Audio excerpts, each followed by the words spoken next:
Howdy folks, John here from RCHelicopterFun.com. We're going to be looking at another heli today. Not quite this one, a little version. This is ESky's F150 V2.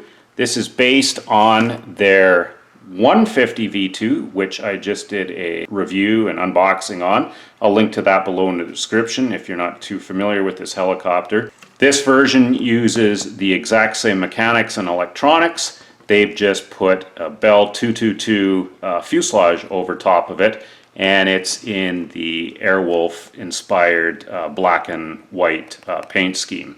I want to thank Zonda Hobby again for sending this to me to do a review on. I'll link to them below in the description here. So one of the things that makes these so awesome is the CC3D stabilization system they use. It's really good.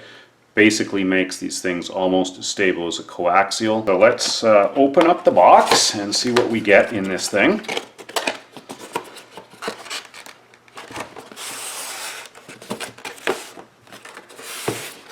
Okay. First we've got a instruction manual, both in English and it looks like Chinese on the back side. Goes over the operation, spare parts, that type of thing. Got a little support card from Zonda Hobby. Oh wow, nice. And the heli itself, very cool. Nice scale detail. Now these don't retract like the bigger ones, but it's cool. Now they are fragile. This is a scale helicopter. All scale helicopters have fragile details on them, so this isn't one to learn on. If you're just starting, learn on the pod and boom version, just the basic 150 V2, and then once you get good at that, you could go into this. And what else do we have in here? We've got the little USB charger that comes with it. We're going to plug that in right now so we can get the battery charging while we're doing everything else. Figure out which way to plug it in. Little green light comes on when you know it's powered up. And speaking of the battery, I guess we should get that out. So that's in this little package here. Let's cut the tape, take it out of the foam, and it's just a little single cell 1S 150 milliamp hour, same as in the pod and boom version. So we'll get that charging here right away. Plug it in. Positive is on the top when it's viewed this way. And when it's charging, the green LED changes to red. So we'll just put that aside and let that charge while we go over everything else. And it comes with a spare set of blades. And again, they've got the yellow and red tips on them, which is kind of neat. And then the little toy type 4-channel 2.4 gigahertz radio. I went over that in the other one, but it's a decent little radio. There's really no slop in the sticks. Throttle's nice and smooth. Trims are solid. So it's a decent little radio, considering it's a toy type radio. Again, no AA batteries came with mine. So we're going to have to get some AA's. Let's just go over some of the little details on this that are pretty cool. The first thing you'll notice is they've actually got the tail rotor on the left side. So correct to the full-scale Bell 222, most RC helicopters have the tail rotor on the right side. So they've swapped that around. The tail fin has got the little LEDs in it as well. It's a different type of fin, and the little LEDs are just wired into the same circuit as the motor. So whenever the tail motor's on, the little tail LEDs will be lit up. It's got a little boom stripe protector on the bottom, a little wire one, a little sprung wire. The wheels are fairly scale looking, fairly fragile, but you know, pretty strong. So unless you try to crater a hole in the ground with it, you should survive some fairly good crashes. And what's really neat about it is you can hardly see the seam lines where you open the canopy. Now get this off, it's a little tricky. I think this is going to probably loosen up over time, but you kind of get, there's these two little pins. They're screwed in there on either side, And this isn't a rubber grommet type fit. You basically have to get your fingernail back in there and pull the cover, the polycarbonate front canopy half cover off. And it just comes off like so. And that's how you do your battery changes. To get these off, I'm just going to fast forward through this really quick. There's just 3 screws. You take these 2 pins off and the bottom one. So I'll just show you really quickly how this comes off. I'll just fast forward.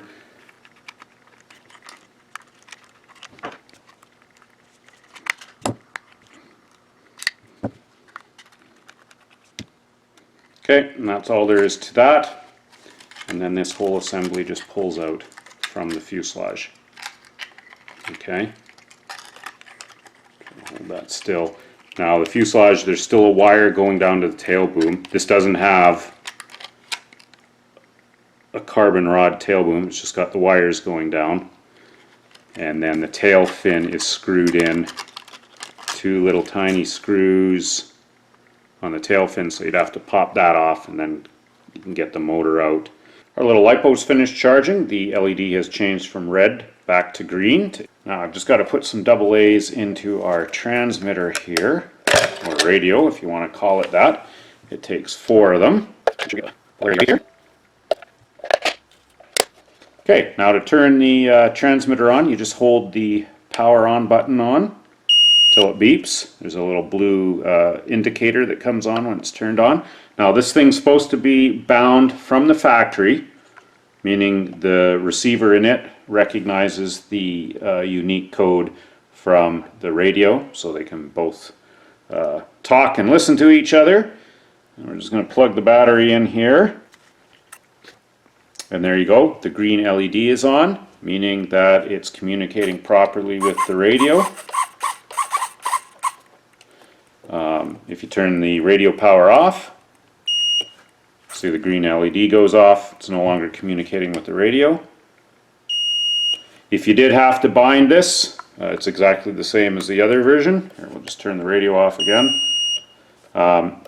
If this didn't light green, it would mean you'd have to bind it to the radio, or if you have to bind it to a different type of radio, what you do is you plug the battery in first this time before turning on the radio.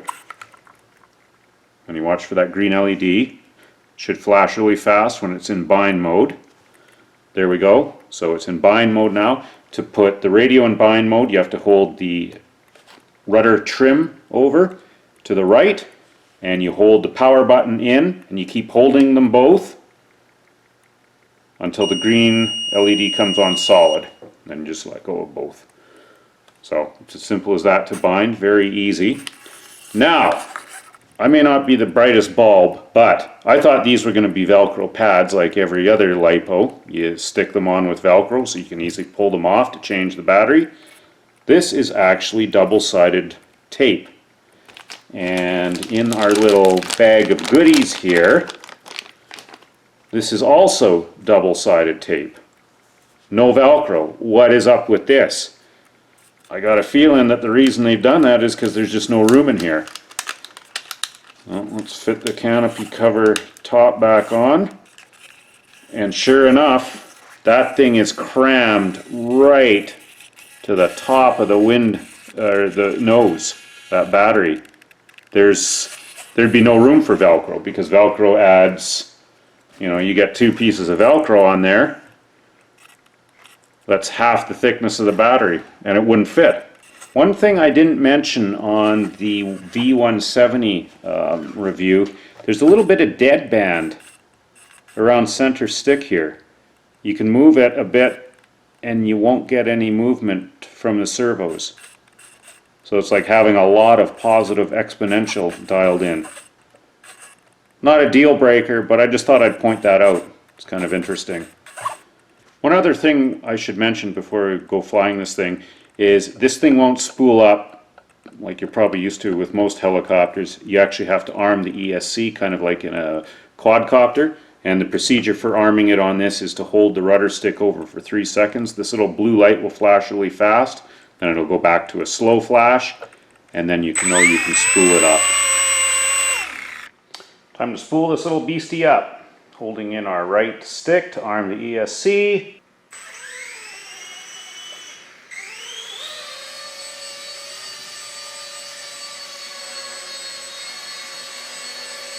Nicely trimmed. So that's hands off. Here, let me zoom out.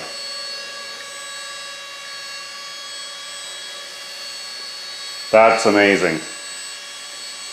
That's even better.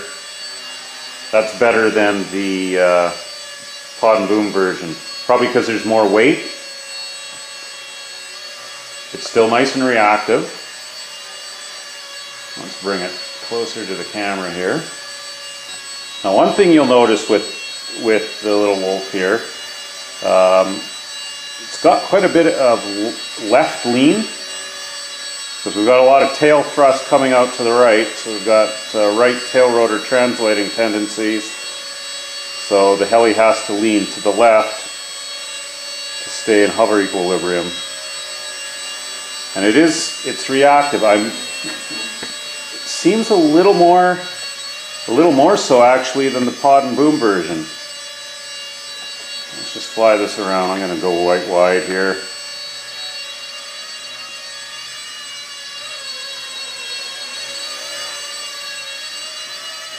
It's very controllable, but yeah, I would definitely start on the pod and boom version first. This one's a little trickier to control.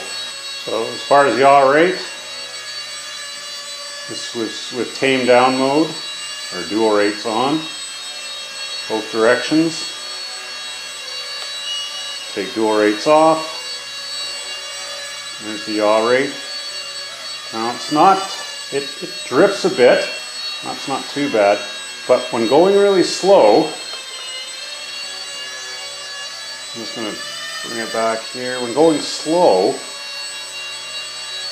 you can see it drifts, it circles. In this case, I'm going right, and it's doing a nice backwards circuit with a slight bank. Again, that left lean is very pronounced. Now let's do left. Again, very slow. It's not nearly as bad. There's not nearly as much drift. It's very robotic feeling. It's not that linear, like, you'll get it into a hover and pushing forward, forward, forward there, and it finally reacts. And when it reacts, it's fairly, it's a fairly substantial movement. I'm holding in, let's get it in front of the camera lens here. Holding left or right cyclic. Holding in right cyclic, right, a little bit more, a little bit more, a little bit more, a little bit more. Then it finally reacts. So quite a bit of deadband around center stick, and when it reacts, and then when you're moving, it stabilizes nice, it levels out. Little robotic feeling, but it's just what you're used to.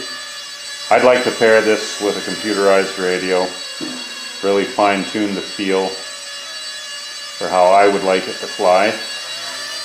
But it's not bad at all. Nice flying little machine. And the green, looks like our green LED is flashing already. Oh no. I suspect the flight times will be a bit shorter because it is lifting more weight. Love that little red tail light on the tail fin there.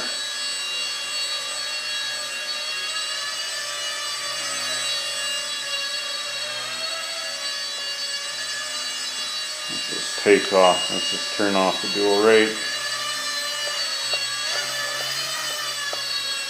Yeah, I like the dual rate on this one.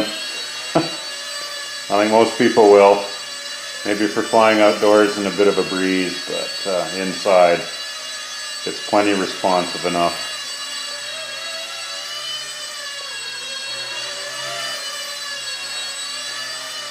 It likes to turn better to the left. It'll bank better because you've already got that left bank with the tail rotor translating tendency. Turning right, you can't bank it like that. So don't expect a big heli feel with this at all.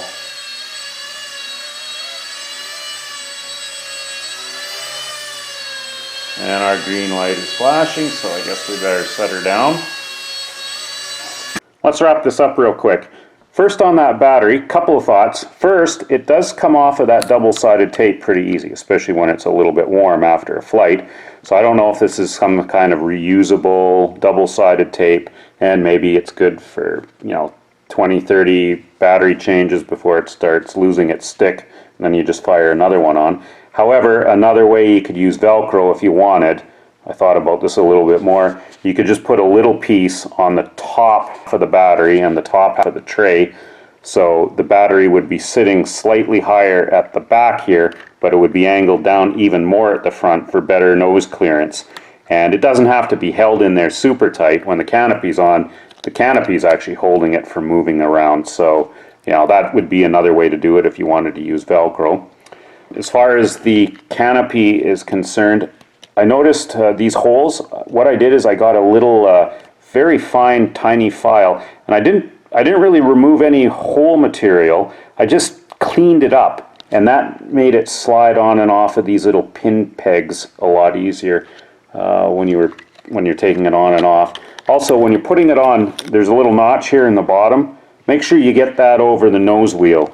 Sometimes it can get hung up, and if you're not looking, you might not be able to figure out what it's getting hung up on. But if you notice that, it snaps on really easy and comes off really easy once you clean those holes up. At least that's what I found. As far as flight characteristics, a little bit harder to fly than the pod and boom version. There's more weight to it. I noticed that deadband around center stick with this one a lot more. So you're moving the stick, nothing's not happening, and then boom, all of a sudden it reacts. So I don't really like that about it. If you could pair this with a computerized radio, you'd have a really nice machine, and I'm probably going to do that. I'm probably going to get a module for my FrSky Horus, so I can pair it to that, and then I can program it. I can program the response to the way I want it to fly, and that's just like any helicopter. Once you pair them to a computerized radio, never go back. That's why I'm not a big fan of these included radios, but hey, it's a cheap little beginner micro heli. Good for that.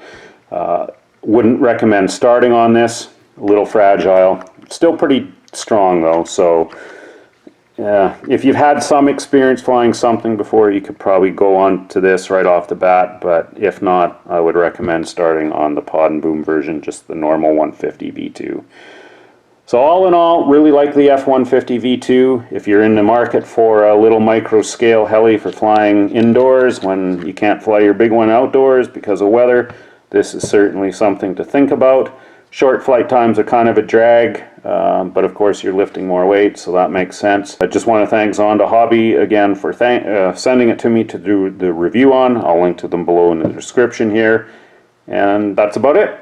Cheers folks, have a good one.